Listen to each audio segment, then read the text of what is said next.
the other debris of the camp, and two of them were to be bolted to the engine while it was still on the stand. The ends of the driving axle cleared the edges of the stand. Jason threaded the securing wheel bolts into place and utilized Snarbi to tighten them. At the other end of the stand was a strong swiveling post that had been a support for his test instruments, and seemed strangely large for this small task. It was. When the instruments were stripped away, a single bar remained, projecting backwards like a tiller handle. When a third wheel was fitted with a stub axle and slid into place in the forked lower end of the post, the test stand looked remarkably like a three-wheeled, steerable, steam engine-powered platform that was mounted on legs. This is exactly what it was, what Jason had designed it to be from the first, and the supporting legs came away with the same ease that the other parts had been attached. Escape had always taken first priority in his plans. Snarbi dragged over the crockery jars of oil, water, and fuel while Jason filled the tanks. He started the fire under the boiler and loaded aboard tools and the small supply of krenoj he had managed to set aside from their rations. All of this took time, but not time enough. It would soon be dawn and they would have to leave before then, and he could no longer avoid making up his mind. He could not leave Ijale here, and if he went to get her he could not refuse to take Mikah as well. The man had saved his life, no matter what murderous idiocies he had managed to pull since that time.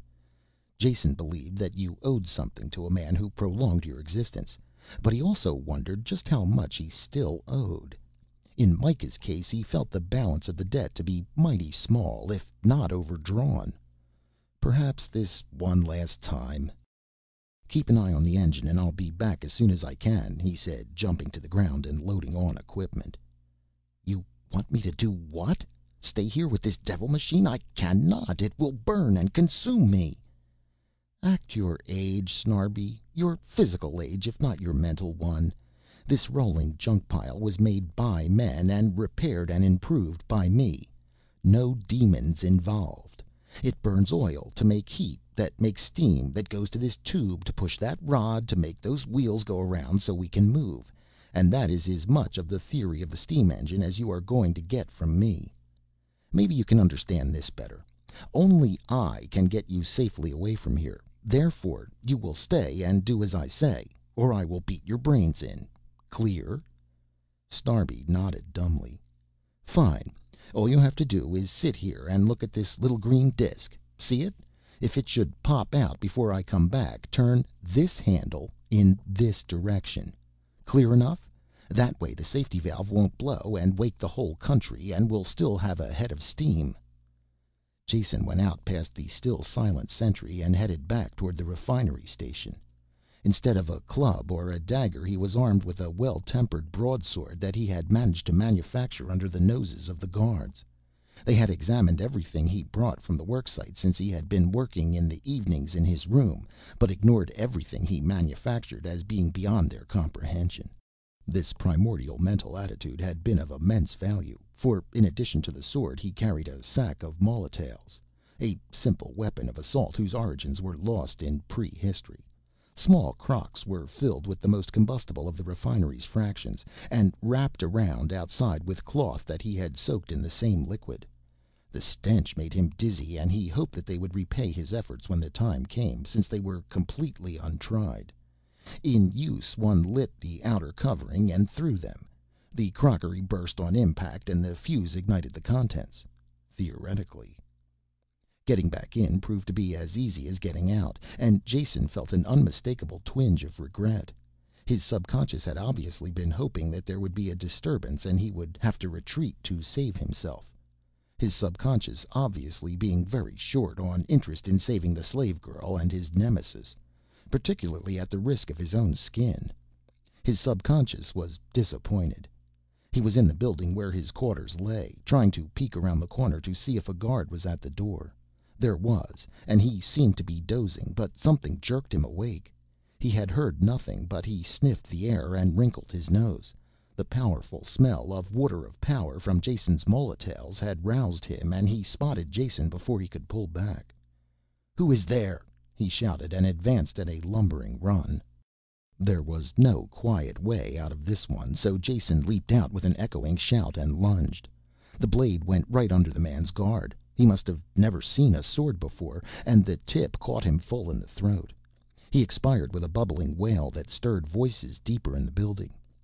Jason sprang over the corpse and tore at the multifold bolts and locks that sealed the door. Footsteps were running in the distance when he finally threw the door open and ran in. "Get out, and quick! We're escaping!" He shouted at them and pushed the dazed Ijale toward the door, and exacted a great deal of pleasure from landing a tremendous kick that literally lifted Mikah through the opening, where he collided with Edipon, who had just run up waving a club. Jason leaped over the tumbled forms, wrapped Edipon behind the ear with the hilt of his sword, and dragged Mikah to his feet. "Get out to the engine works," he ordered his still uncomprehending companions. "I have a caroj there that we can get away in." He cursed them, and they finally broke into clumsy motion. There were shouts from behind him, and an armed mob of D'zertanoj ran into view. Jason pulled down the hall light, burning his hand on the hot base at the same time, and applied its open flame to one of his molotails. The wick caught with a roar of flame, and he threw it at approaching soldiers before it could burn his hand. It flew toward them, hit the wall, and broke. Inflammable fuel spurted in every direction, and the flame went out. Jason cursed and grappled for another molotail, because if they didn't work, he was dead. The D'zertanoj had hesitated a moment rather than walk through the puddle of spilled water of power, and in that instant he hurled the second firebomb.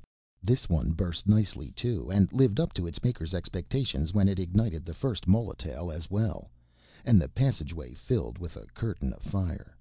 Holding his hand around the lamp flame so it wouldn't go out, Jason ran after the others. So far the alarm had not spread outside of the building, and Jason bolted the door from the outside.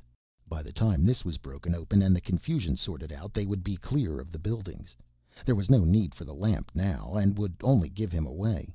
He blew it out, and from the desert came a continuous and ear-piercing scream. "He's done it," Jason groaned. "That's the safety valve on the steam engine." He bumped into Ijale and Mikah, who were milling about confusedly in the dark, kicked Mikah again out of sheer malice and hatred of all mankind, and led them towards the worksite at a dead run. They escaped unharmed, mainly because of the confusion on all sides of them. The D'zertanoj seemed to never have experienced a night attack before, which they apparently thought this was, and did an incredible amount of rushing about and shouting. Matters were not helped by the burning building nor the unconscious form of Edipon that was carried from the blaze. All the D'zertanoj had been roused by the scream of the safety valve that was still bleeding irreplaceable steam into the night air, and there was much milling about. In the confusion the fleeing slaves were not noticed, and Jason led them around the guard post on the walls and directly toward the worksite. They were spotted as they crossed the empty ground, and after some hesitation the guard ran in pursuit. Jason was leading the enemy directly to his precious steam wagon, but he had no choice. The thing was certainly making its presence known in any case, and unless he reached it at once the head of steam would be gone and they would be trapped. He leaped the still recumbent guard at the entrance and ran toward his machine. Snarbi was cowering behind one wheel, but there was no time to give him any attention. As Jason jumped onto the platform the safety valve closed and the sudden stillness was frightening. The steam was gone. With frantic grabs he spun valves and shot one glance at the indicator. There wasn't enough steam left to roll the meters. Water gurgled and the boiler hissed and clacked at him, while screams of anger came from the D'zertanoj as they ran into the enclosure and saw the bootleg caroj. Jason thrust the end of a molotail into the firebox. It caught fire and he turned and hurled it at them. The angry cries turned into screams of fear as the tongues of flame licked up at the pursuers and they retreated in disorder. Jason ran after them and hastened their departure with another molotail. They seemed to be retreating as far as the refinery walls, but he could not be sure in the darkness if some of them weren't creeping around to the sides. He hurried back to the caroj, tapped on the still unmoving pressure indicator, and opened the fuel feed wide. As an afterthought he wired down the safety valve, since his reinforced boiler should hold more pressure than the valve had been originally adjusted for. Once this was finished he chewed at his oily fingernails, since there was nothing else that could be done until the pressure built up again. The D'zertanoj would rally, someone would take charge, and they would attack the worksite. If they had enough steam before this happened, they would escape. If not... "Myka!"